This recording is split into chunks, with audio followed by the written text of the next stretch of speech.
San Juan 16 está ubicado justo después del capítulo 15 y ustedes conocen muy bien el capítulo 15 donde dice yo soy la vid verdadera, es decir, yo soy el que soy y soy el verdadero, es decir, Él es el único en quien podemos permanecer. Y de eso se trata el mensaje del capítulo 15. Dios nos está diciendo que Él es el labrador, es el que cuida la tierra, el Padre es el que limpia la tierra, el que la limpia de todo mal, de todo pecado, y Cristo es ese árbol, y nosotros somos esas ramas que estamos pegadas a Él, y por medio de las ramas se da el fruto de la vid, es decir, el fruto de la uva. Esa es la analogía que nos presenta el capítulo 15. Entonces, Jesús la vid verdadera, el Padre es el agricultor que cuida de sus plantas, así como ustedes tienen plantas y las cuidan y las riegan y les quitan maleza, ¿verdad? Y nosotros, como ramas, tenemos todas las garantías, claro está, si estamos en Jesús, de que daremos fruto. De lo contrario, hay condenación. Si no da fruto, un creyente siendo creyente y diciéndose ser cristiano o haciéndose llamar cristiano que no da fruto, pues simplemente no es un cristiano, porque es imposible decir que tengo el Espíritu Santo y no doy fruto. Es imposible, mis hermanos. El Espíritu Santo dice que es el que nos da el amor, el gozo, la paz, la paciencia, la bondad, la benignidad, la fe, la templanza, la mansedumbre. Ese es el fruto del Espíritu Santo. Y si hay ausencia de fruto es porque yo no tengo el Espíritu Santo. Entonces esta narración es una comparación perfecta de lo que es estar en unión con Jesús y las consecuencias que trae cuando estamos lejos de Él, porque recuerden que dice que serán echadas fuera las ramas, ¿sí? ¿Y qué pasa cuando usted le corta una rama a un palo? Se seca y la utilizan para hacer fogatas, ¿verdad? Esta es la misma o el mismo ejemplo que nos presenta San Juan 15. Luego de San Juan 15, que es el capítulo 15 que les acabo de enseñar, da apertura al capítulo 16, que es donde nos centraremos. Al final dice que nos habla de la responsabilidad humana, versos 22 al 24, y de la obra del Espíritu Santo dando testimonio, y del testimonio de los apóstoles a través de las Escrituras, siendo esta inspiración del Espíritu Santo, pero claro, escrita con manos humanas, siendo los apóstoles, profetas y discípulos sus autores, lo dice el verso 26 y 27. Entonces, aquí el capítulo 16, el inicio del capítulo 16, es una continuación del capítulo 15, porque si usted se da cuenta, el capítulo 15 al final dice que el mundo nos va a aborrecer, pero viene la obra del Espíritu Santo, ¿verdad? Y nos dice el 26 del capítulo 15 que el Consolador que Él enviará del Padre, el cual posee el Padre, da testimonio de mí. Entonces, continúa el capítulo 16, es una continuación del trabajo desempeñado del Espíritu Santo en nuestras vidas, siendo su obra la de mostrar a Cristo. Porque es que si yo tengo el Espíritu Santo, yo tengo que mostrar a Cristo en mis acciones, es decir, el fruto que hay en mí, en mi forma de vivir, en mi forma de pensar, en mi forma de actuar, en lo que yo practico, en lo que yo hago, debe verse reflejada la obra del Espíritu Santo. Y si no es así, si usted se compara con el mundo y anda igual que el mundo y hace lo mismo que el mundo, pues ahí hay que hacer un pare y hay que analizar hacia dónde vamos. Entonces, ¿qué es el Espíritu Santo? Que sabemos quién es. El Espíritu Santo es Dios mismo, la tercera persona de la Trinidad, y es el que nos quita la incredulidad, es el que quita la incredulidad del hombre, es el que nos permite ver la justicia de Cristo, ver lo que Cristo ha hecho en la cruz, es el que nos quita esa venda de los ojos y podemos mirar y decir, cuán pecador soy, pero cuán justo es Dios y que a través de su justicia me ha salvado. Y claro, el Espíritu Santo convence al pecador, lo convence de sus malas acciones y lo convence de que hay un juicio y que ese juicio ya está decretado. Este es el poder iluminador del Espíritu Santo en la vida del creyente. Y mis hermanos, qué poca importancia le damos a la obra del Espíritu Santo en nuestras vidas. Qué poco protagonismo tiene el Espíritu Santo de Dios en nuestras vidas. No le damos la adoración que se merece, no le damos el crédito que se merece. Porque cuando Cristo nos dice, es necesario que yo me vaya, porque es que si yo no me voy, si yo no muero en la cruz, si yo no resucito, si yo no voy al cielo, no tendrán con ustedes al Consolador. Y Cristo, al decir estas palabras, quiere decirnos que el Espíritu Santo va a hacer algo muy bueno para nosotros. Es la misma presencia de Dios habitando en cada uno de nosotros, así como Cristo estuvo con sus apóstoles físicamente y espiritualmente. Ahora el Espíritu Santo está con nosotros espiritualmente para llevarnos a Cristo de nuevo y estar con Cristo, físicamente. Entonces, qué poca importancia le damos en nuestras vidas. Tenemos luz en medio de la oscuridad. Una vez yo les dije a ustedes qué es lo que más desean cuando hay un apagón. Ustedes han estado sin energía, ¿verdad? Y más en las noches. ¿Qué es lo que más deseamos cuando hay oscuridad densa, cuando usted no ve nada? Y usted imagínese eso durante varios días, todas las noches sin luz, sin energía eléctrica. ¿Qué es lo que más se desea? Pues energía eléctrica, es decir, usted en medio de la oscuridad, su deseo es, o su más ferviente deseo es que haya luz en medio de la oscuridad, ¿verdad? Que haya una iluminación, que pase esa oscuridad. Yo creo que es muy raro el hombre que diga que le guste andar en oscuridad o que le guste vivir en la oscuridad. A nadie le gusta vivir en la oscuridad. La luz es necesaria y más en la oscuridad densa. Mis hermanos, nosotros tenemos luz en medio de la oscuridad. Claro que no es una oscuridad física que podemos ver con ojos materiales. No. Hay una oscuridad espiritual moviéndose en todo el mundo, moviéndose aquí en el municipio. Ustedes no ven las tinieblas tan grandes que hay en este municipio de Mitú.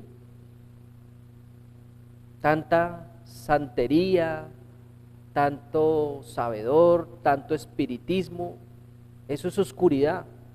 Y ustedes no se han dado cuenta por qué, perdónenme esta expresión, por qué el indígena en general vive como vive. Vive amante de la cerveza, vive amante de sus rituales, vive en la pobreza absoluta. ¿Ustedes por qué creen que es eso? Por la oscuridad en que se vive. Y Dios no les va a permitir salir si ellos no se arrepienten y creen en Jesucristo como único y suficiente Salvador. Van a seguir así, van a seguir así. ¿Ustedes por qué creen que se han extinguido o se han extinto, muchas culturas? La cultura maya, ¿verdad? Que adoraban al sol, la cultura inca, todos estos, ¿por qué creen que se han extinto? Claro, por la matanza indiscriminada del hombre blanco, y eso está mal. Pero, ¿por qué? Porque adoraban a otros dioses, porque no le daban la honra y la gloria al Señor. Y eso es lo que queda para el ser humano en general, estoy hablando en general. Eso es lo que queda, la extinción, si no se cree, si no se sigue a Cristo. Eso es lo que queda. Y el Espíritu Santo nos da luz en medio de esa oscuridad. Mis hermanos, San Juan 16, del 1 al 4. Yo lo voy a leer para ustedes, por favor síganme ahí. San Juan 16, del 1 al 4, que es la porción en la que vamos a estar el día de hoy, y vamos a seguir por todo el capítulo 16 porque es muy interesante como toda la palabra del Señor. Dice la palabra del Señor así: estas cosas os he hablado para que no tengáis tropiezo. Os expulsarán de las sinagogas, y aún viene la hora cuando cualquiera que os mate pensará que rinde servicio a Dios, y harán esto porque no conocen al Padre ni a mí.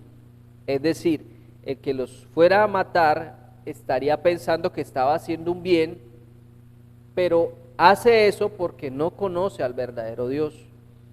Mas os he dicho estas cosas para que cuando llegue la hora os acordéis de que ya os lo había dicho.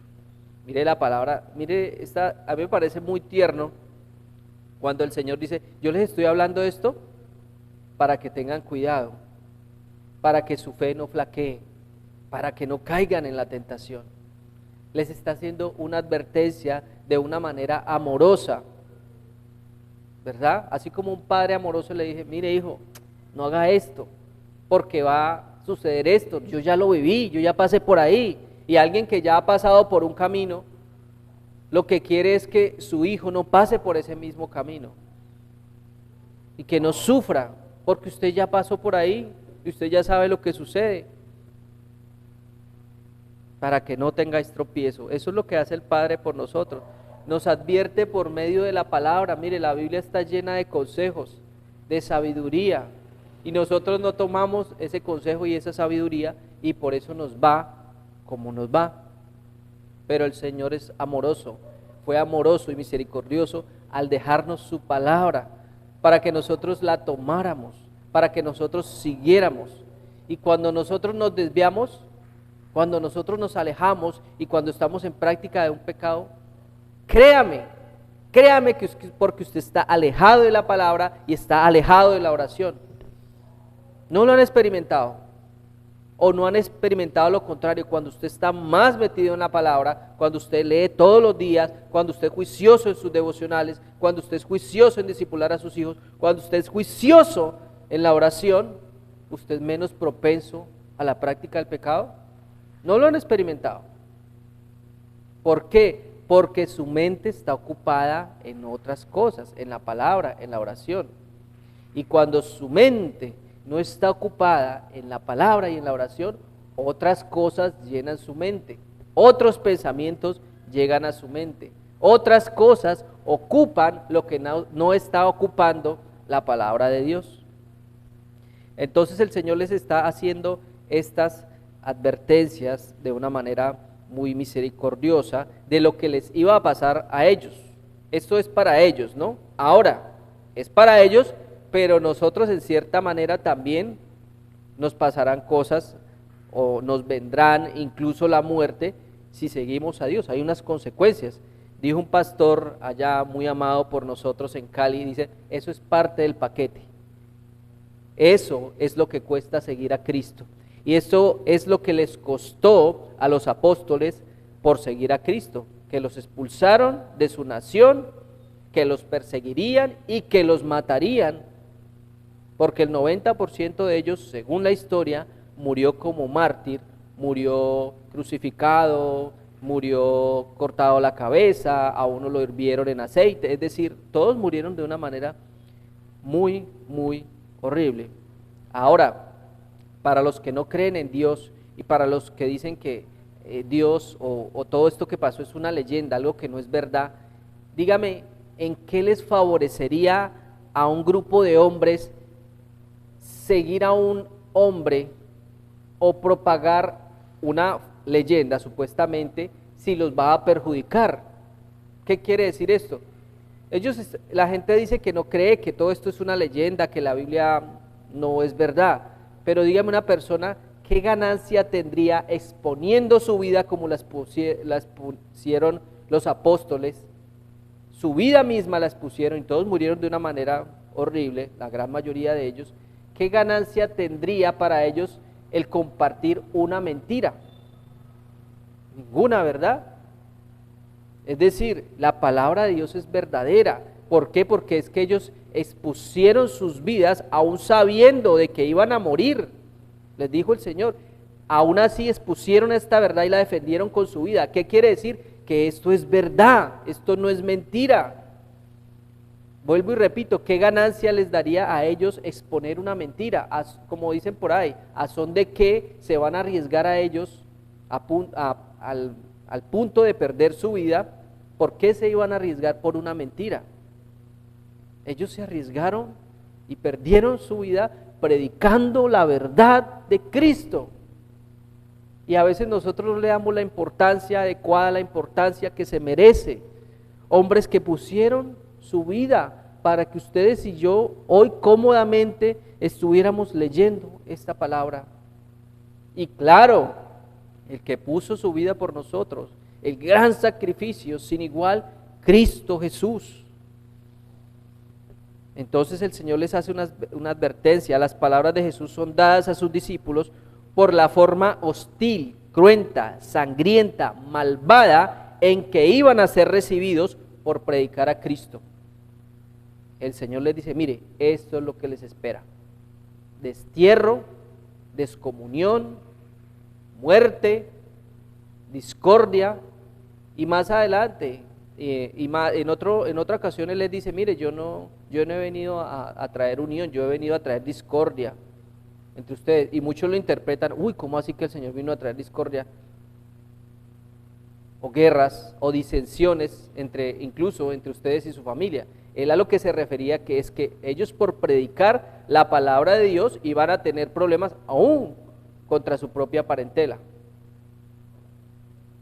Porque ahí lo está diciendo, serán expulsados, es decir, los van a echar, en otras palabras para que lo entendamos, los van a echar de las sinagogas y los van a matar. Qué palabras de aliento, ¿verdad? Pero el que cree en Cristo encuentra aliento en Cristo y aún en esas palabras. No son palabras negativas.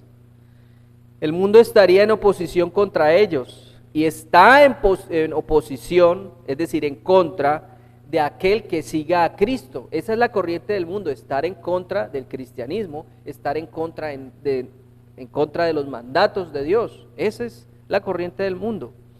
Estas palabras son dichas por Cristo para que ellos no se desanimaran. No es para que se desanimaran, no, al contrario, es para que ellos no se desanimaran. Porque más adelante en el capítulo 16 vamos a ver que no es así. Ni para que se desalentaran por la forma en que el mundo les iba a tratar. El Señor les está diciendo, así los van a tratar. Esta es la posición que hay del mundo en contra de ustedes. Y también nos está diciendo a nosotros, esta es la oposición que van a encontrar en el mundo. En un mundo superficial. Aunque en un mundo superficial serían palabras negativas, porque si usted le dice a una persona, no, vea, le va a pasar esto, una persona lo va a tomar de una manera negativa y va a decir, no, yo para allá no me asomo, yo a Cristo no lo sigo, porque voy a arriesgar mi vida.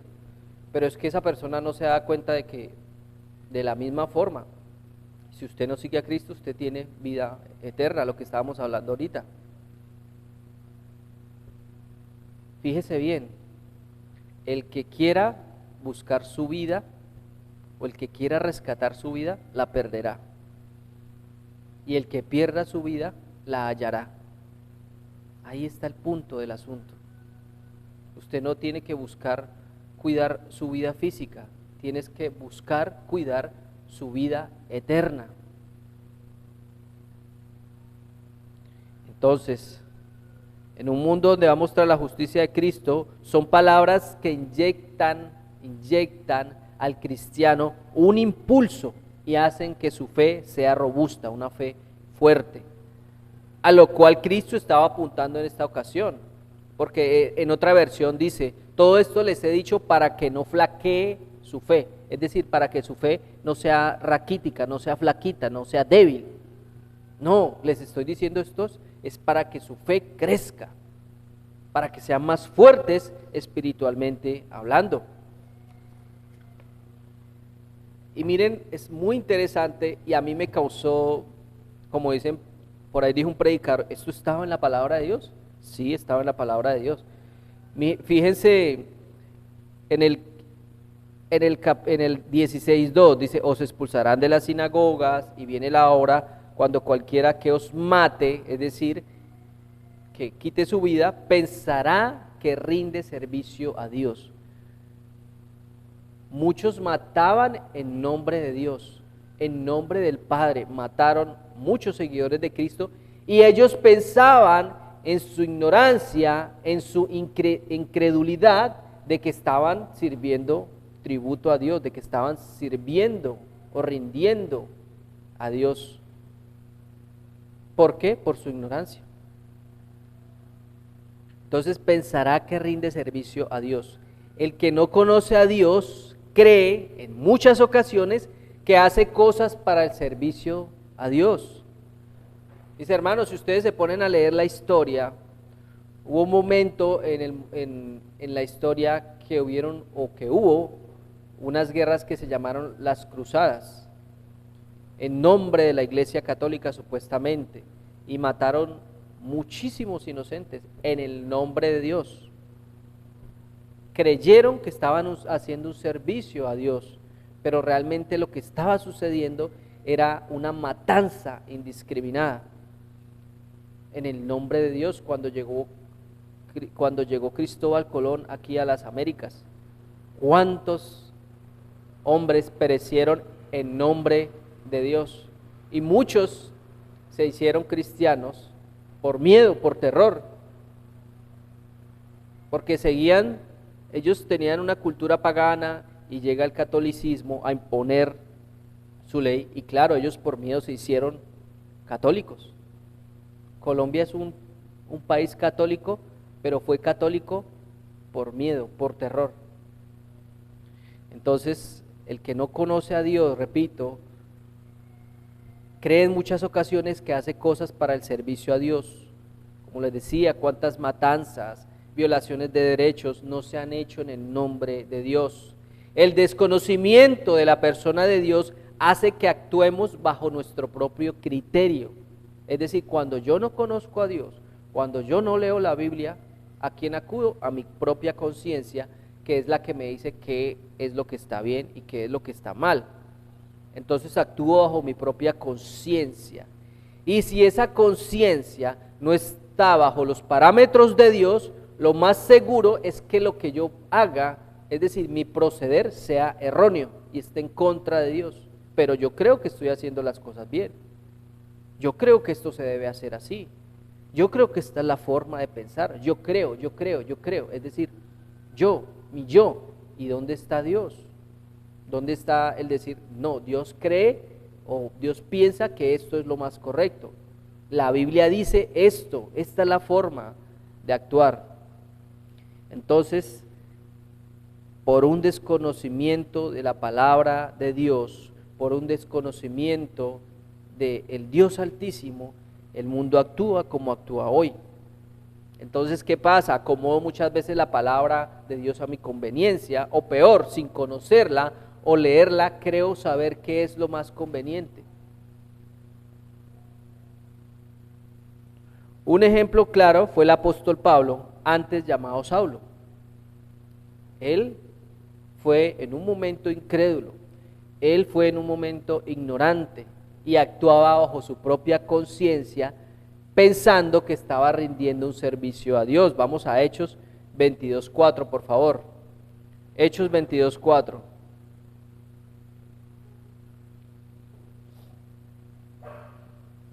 Y vamos a leerlo todos juntos, para que no nos dé sueño. Hechos 22:4, ¿lo tenemos?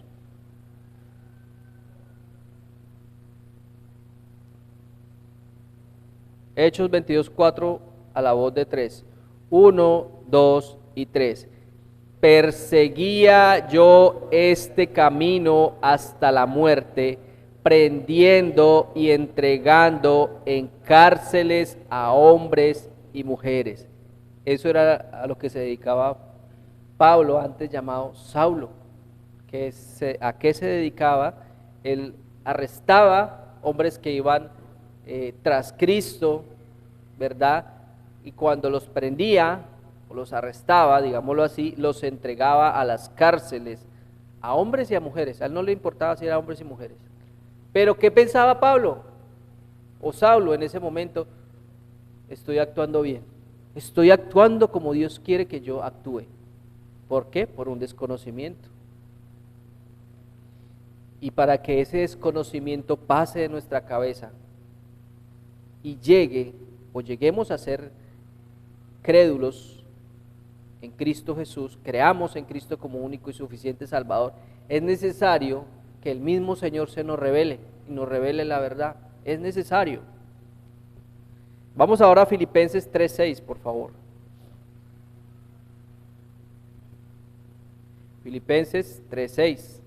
Y vamos a leerlos todos juntos una vez más. Vamos a leer juntos la bendita palabra de Dios. Filipenses 3:6, a la voz de tres, 1, 2, 3. En cuanto a celo, perseguidor de la iglesia, en cuanto a la justicia que es en la ley, irreprensible o intachable, dicen otras versiones. Eso es lo que estaba hablando Pablo allá en Filipenses. Eso es lo que les estaba diciendo lo que era en otro tiempo. Dice, en cuanto a celo, yo era perseguidor de la iglesia. En cuanto a la justicia que es en la ley, intachable. Eso era lo que yo era en otro tiempo. Y hay un pasaje donde el mismo Pablo dice, todas estas cosas las considero como basura. Es decir, esto no era la verdadera justicia. Esto a lo que yo me dedicaba, a perseguir, a aprender a estas personas, no era lo que de verdad es la justicia de Cristo. Es decir, él tenía un desconocimiento, él era incrédulo. Pablo, cegado por un supuesto servicio a Dios, realmente desconocía al Dios verdadero. Claro, por supuesto, Dios más adelante le mostraría cuál es el verdadero servicio a Dios. Vamos a Mateo 11:27, por favor. Mateo 11:27. Solo por la misericordia de Dios es que podemos ser partícipes de su obra redentora. Solo por su soberana misericordia, por su gracia. Lo voy a leer para ustedes, Mateo 11:27. Dice así: todas las cosas me fueron entregadas por mi Padre, y nadie conoce al Hijo sino el Padre, ni al Padre conoce a alguno sino el Hijo, y aquel a quien el Hijo lo quiera revelar. Esa es la revelación soberana. Dios, como dice también Pablo en Romanos 9, tendré misericordia de quien yo quiera tener misericordia. Me compadeceré de quien yo quiera compadecerme. Me voy a revelar a quien yo quiera revelarme. Está en su soberanía hacer esto. Está en su soberanía salvar. Y Él es el que nos da la fe, el don de la fe, el don de creer en Él como único y suficiente Salvador. Pero el hombre no queda sin excusa delante de Dios. No podemos ir a decir, no, es que el Señor no me ha permitido creer en Él, o el Señor no me ha permitido que yo me acerque a Él, entonces yo estoy quieto. No, usted tiene o tendrá que responder delante de Dios en el gran juicio por no haber buscado de Él. Porque es que el solo hecho de que usted gire su cabeza 360 grados ya le dice que hay un Dios creador. Y si viene a usted esa pregunta y dice, ay, ¿cuál es este Dios creador? Tiene que acudir a Él. A veces se cree que tenemos la verdad, pero el orgullo nos aleja de la verdad. Es necesario que el Espíritu Santo de Dios nos muestre cuál es la verdad. De lo contrario, solo seremos perseguidores de la iglesia, porque usted o es amigo de Dios o es enemigo de Dios. No existe un bando neutral. No, o usted está con Dios o usted está en contra de Dios. Eso es la verdad, no hay otra verdad. Yo soy bueno, yo soy muy espiritual, yo hago buenas obras, yo tengo una buena relación con las personas, creo en muchas cosas, pero no es la forma. Usted es enemigo de Dios. Usted tiene que seguir solo a un Dios, al único y verdadero Dios, porque de lo contrario usted es perseguidor de la iglesia, al igual que lo fue Saulo. Puede que usted no esté aprendiendo, y puede que usted no esté arrestando, y puede que usted no esté denunciando cristianos, pero con sus actos, o con lo que usted hace, o con lo que deja de hacer, es un perseguidor de la iglesia. Se convierte en enemigo de Dios.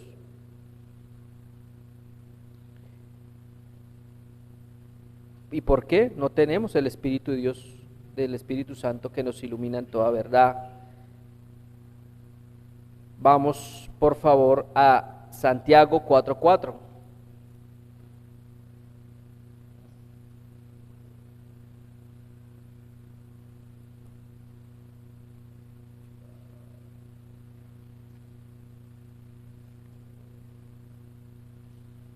Santiago 4:4 dice así.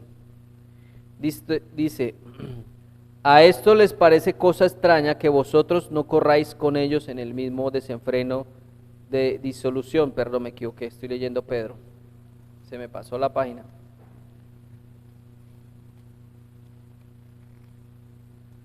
Santiago 4:4. Oh almas adúlteras, ¿no sabéis que la amistad del mundo es enemistad contra Dios? Cualquiera pues que quiera ser amigo del mundo se constituye enemigo de Dios. Santiago les está llamando almas adúlteras. ¿Por qué? Porque están adulterando contra Dios, es decir, se están uniendo en un yugo desigual. Cuando usted se une con el mundo, cuando usted está con el mundo, usted está en yugo desigual. Es como si usted estuviera casado con el mundo. Está adulterando. Entonces, ser amigos del mundo nos convierte en oposición contra Dios, así como esa oposición de la que les estaba hablando Cristo a los apóstoles, a los seguidores de Él. Los van a expulsar, va a haber oposición, incluso los van a matar. Entonces, cuando nosotros somos oposición, cuando nosotros nos seguimos a Cristo, cuando nosotros no obedecemos, es como si nosotros estuviéramos en ese lugar de esas personas que expulsaron a los apóstoles, que mataron a los apóstoles, que incluso mataron al Señor Jesucristo. Cuando usted es opositor de Cristo, cuando usted no obedece a la palabra de Dios, es como si usted hubiera estado allí en medio de la multitud gritando: crucifíquenle, crucifíquenle, crucifíquenle. No diga: es que esos judíos mataron a Jesús, ay, es que esos romanos tan malos, ese Poncio Pilato, mire el Sanedrín. No, no se vaya tan lejos. Cuando usted deja de obedecer al Señor, cuando usted desobedece, es como si usted estuviera allá también. Usted es culpable de la sangre de Cristo. Usted es culpable de la misma forma que ellos fueron culpables. Y quieren que les diga: nosotros tenemos toda la verdad, nosotros tenemos toda la palabra, nosotros tenemos todo el panorama, pues tenemos el Antiguo y el Nuevo Testamento. Los tenemos Biblias, tenemos Biblias electrónicas, las podemos bajar en cualquier, son gratuitas. Tenemos más responsabilidad delante de Dios. No seamos opositores de Él, porque ya la pelea la tenemos perdida. Eso es como dicen por ahí en el llano, eso es pelea de burro amarrado con un tigre suelto. Y adivinen quién es el burro amarrado. No seamos opositores de Cristo, no seamos enemigos de Él. Tenemos toda la libertad, y más en un país como Colombia, tenemos la libertad, gracias a Dios, aún de ser cristianos.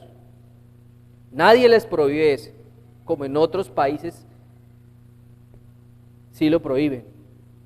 No pueden haber cultos libremente como lo estamos haciendo acá, no pueden haber discipulados libremente o estudios bíblicos, nada de eso se puede hacer.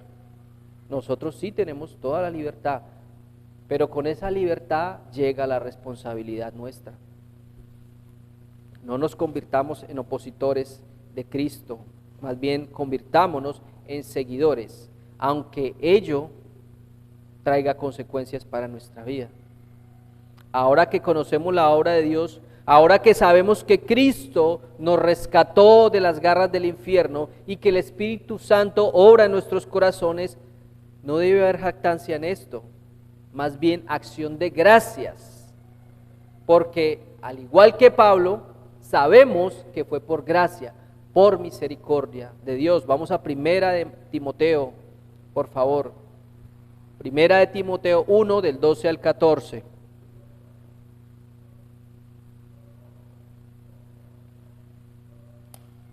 Dice así la bendita palabra de Dios. Dice Pablo: doy gracias al que me fortaleció, a Cristo Jesús nuestro Señor, porque me tuvo por fiel, poniéndome en el ministerio. Y miren lo que era él en otro tiempo: habiendo yo sido antes blasfemo, perseguidor, injuriador, es decir, decía cosas que no eran verdad en contra de los hermanos. Mas fui recibido a misericordia, porque lo hice, ¿por qué? Por ignorancia e incredulidad. Pablo era ignorante, a pesar de todo el conocimiento que tenía Pablo, porque Pablo era un doctor, era un hombre muy bien preparado. Él reconoce que era ignorante, era incrédulo, no creía, pero él creía que estaba haciendo un bien. Pero la gracia, pero la gracia de nuestro Señor fue más abundante con la fe y el amor que es en Cristo Jesús. Solo por gracia somos salvos. Solo por gracia, mis hermanos, no somos ignorantes y no somos incrédulos. Solo por la obra del Espíritu Santo es que creemos. Y gracias a Dios porque nos ha sacado de esa ignorancia. La ignorancia, el no conocer a Dios, genera incredulidad, los cuales nos llevan lejos de la presencia de Dios. Mis hermanos, que la ignorancia y la incredulidad no sea la piedra atada a nuestro cuello que nos lleve al fondo del mar. Que nuestra falta de conocimiento no nos haga opositores de un Dios poderoso y omnipotente. Y recalco aquí, cuando usted es opositor de Dios, cuando usted nada en contra de la corriente, de los designios de Dios, usted se está poniendo enfrente de esa visión que tuvo Isaías en el capítulo 6. Se está poniendo enfrente o se está oponiendo a ese Dios 3 veces santo, poderoso y omnipotente. Tenga cuidado, tenga esto en mente. Créanlo, lo último que deseáramos es ser enemigos de Dios. Ya éramos por naturaleza enemigos de Dios en otra época, pero por su inmenso amor, por su misericordia, por su gracia, nos dio vida cuando estábamos en lo más profundo del mar, muertos allí por nuestros pecados, muertos, sin vida. Él no nos rescata cuando nos estábamos ahogando, porque cuando alguien se está ahogando tiene vida y puede contribuir en algo en su salvación. No. Él nos revive como revivió a Lázaro.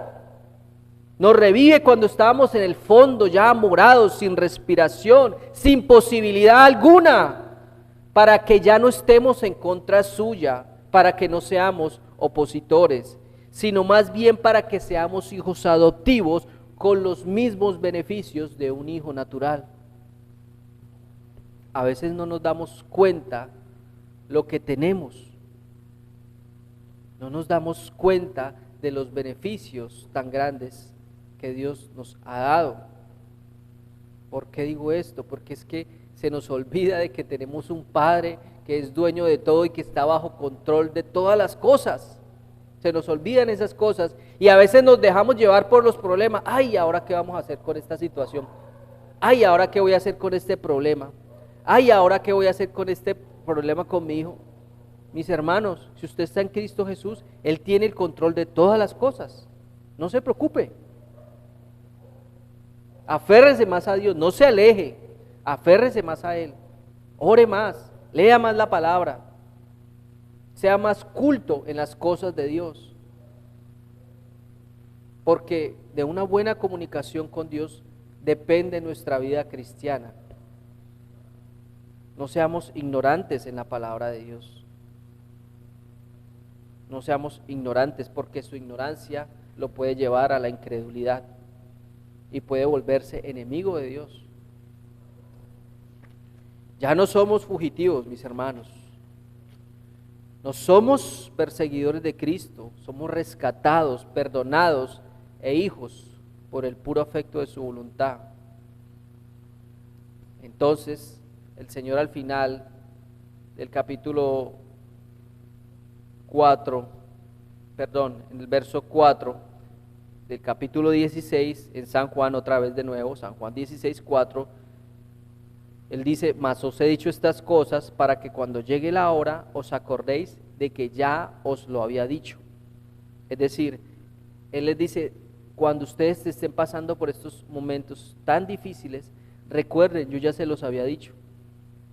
Es decir, que eso que les va a suceder a ustedes cuando los estén expulsando, cuando los estén echando fuera, cuando los estén persiguiendo, es como si estuviera diciendo, cuando el mismo Pablo los esté persiguiendo, cuando los estén arrestando, cuando los vayan a meter, recuerden, yo les dije que esto iba a suceder. Es decir, eso que les está sucediendo no es nada nuevo, que no los coja por sorpresa esa persecución que va a haber. Mis hermanos, que no nos coja por sorpresa lo malo que nos pueda pasar en nuestra vida cristiana. La vida cristiana no es una vida color de rosas. Usted se enferma, usted tiene dificultades con sus hijos, usted tiene dificultades en su trabajo, usted a veces no tiene, a veces escasea. Y yo les digo esto para que no se les olvide. Eso sucede, eso está dentro del paquete de ser cristiano. No lo olviden. No olviden que hay un Dios más grande. No olviden el Evangelio, que es lo más grande que nosotros olvidamos. Él ya nos lo había dicho. Vamos a pasar dificultades, ya nos lo había dicho. Mis hermanos, esa dificultad por la cual usted está atravesando, eso no es nada nuevo. Remítase a la palabra de Dios y vean las grandes dificultades por las cuales atravesaron muchos profetas. Muchos fueron botados a un foso de leones, lleno de leones. Otros estuvieron en guerras. Otros fueron vendidos por sus hermanos. Otros fueron encarcelados injustamente. Ya el Señor nos lo había dicho. Esa situación por la que está pasando usted o yo no es algo nuevo. Ya el Señor nos lo había dicho. Pablo, Leví, Amaury, Germán, Helio, ustedes ya sabían que iban a pasar por esa situación. Entonces, ¿por qué se asustan? ¿Por qué dudan de mí? Ya Él nos lo había dicho, recordémoslo más bien, porque el Señor se gloría en nuestras debilidades, en nuestros problemas. Se puede apreciar la gloria de Dios. Cuando hay una oscuridad intensa, la luz brilla más fuertemente. La luz del Espíritu Santo que apunta a Cristo Jesús. El Señor estará con nosotros hasta el último de nuestros días, no lo olviden, no lo olvidemos. Razón más que suficiente para que nuestro ánimo sea recobrado, recobremos ese ánimo en medio de los problemas, sin importar la dificultad que nos rodee, sea un dolor crónico, sea una depresión, sea aburrimiento, una situación contraria en nuestra familia, en el trabajo, o aún más terrible, una amenaza contra nuestra vida, o incluso nuestra muerte inminente, la cual fue la constante en los tiempos de los apóstoles, en su época, aún a nosotros no nos ha tocado. Aún en medio de todo esto, no olvidemos las palabras del Señor. Jesús no les habló de esto en el principio, pues Él estaba presente físicamente con ellos. Los apóstoles le veían, pero Él se alejaría de ellos físicamente. Pero eso no sería un impedimento para el cuidado que les tendría y el cuidado que tiene por sus ovejas y el cuidado que tiene por nosotros. Mis hermanos, ¿ustedes no escucharon hace poco una muerte de una familia pastoral que los fueron asesinados?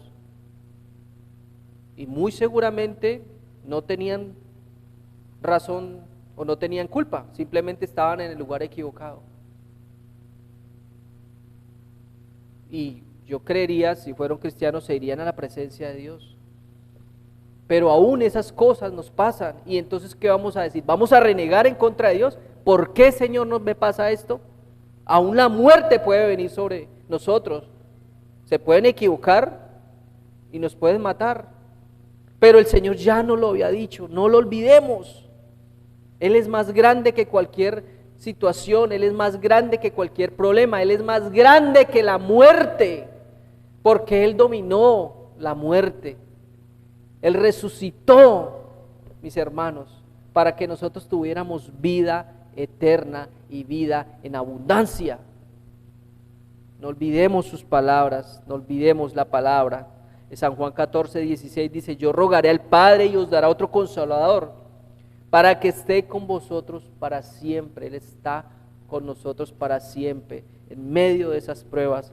El Espíritu está con nosotros para protegernos, para santificarnos, para hacernos más puros delante de Dios. Cristo está para cuidarnos, aún cuida de nosotros, aunque no le veamos con estos ojos terrenales, pero Juan dice que le veremos tal como Él es. En Mateo 28:20, ya ustedes lo saben, enseñándoles que guarden todas las cosas, esto se lo dijo después de la gran comisión, enseñándoles que guarden todas las cosas que os he mandado, y aquí que yo estoy con vosotros todos los días hasta el fin del mundo. Aunque nos parezca en ocasiones que esto no es así, a veces nos sentimos solos, a veces nos sentimos apartados, a veces nos sentimos sin fuerzas, pero esto no es así. A veces nos enfermamos, peleamos, nos enojamos, dudamos, las cosas nos salen mal, no sale de acuerdo al plan que teníamos. Tenemos a veces malas relaciones, malos tratos, y claro, esto es debido a nuestra naturaleza de pecado. Pero a pesar de todas estas cosas, mis hermanos, Dios cuida de nosotros. ¿Por qué? Porque Él ya nos ha salvado. Y como lo dije anteriormente, nos ha librado de las garras del infierno. Pero claro, debemos perseverar en las cosas celestiales. Pero gracias a Dios por la obra del Espíritu en nuestras vidas. Para terminar, muchos judíos estuvieron en oposición contra los discípulos del Señor. El Señor les previno sobre esto, pero en esta prevención también les dio descanso. Yo les estoy diciendo a ustedes todas estas cosas para que descansen en el Señor. El Señor sabe qué es lo que vamos a cruzar. El Señor sabe cuál es esa prueba que está pasando cada uno de nosotros. En la palabra está esa prevención. Pero también les digo que no estamos solos a la deriva, así como no estuvieron solos los apóstoles, no estarían abandonados a su suerte. La ignorancia del incrédulo no es otra cosa que un corazón vacío y necesitado del Espíritu Santo, un corazón que necesita la palabra de Dios. Y es por eso la predicación, y es por eso el porqué de la predicación y del discipulado. Pues esa es la única manera que tenemos en que esa enemistad del mundo contra nosotros se vuelva una amistad fraternal entre Dios y ellos. Amén. Oremos. Padre, Dios Todopoderoso, Creador del cielo y de la tierra,